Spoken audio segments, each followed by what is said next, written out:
আল কোরআনের মূল সংরক্ষণকারী কে?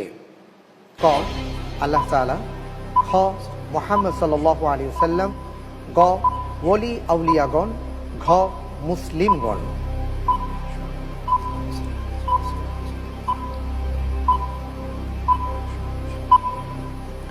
আল্লাহ তাআলা কোরআনের মধ্যে বলছেন যে ইন্না নাহনু নাযালনা যিকরা ওয়া ইন্না লাহু লাহাফিজুন।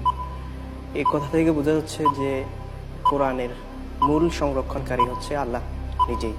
উত্তর হবে ক আল্লাহ তাআলা। লক করে দেব। জি, ফ্রিজ করে দেওয়া হোক। ক আল্লাহ তাআলা।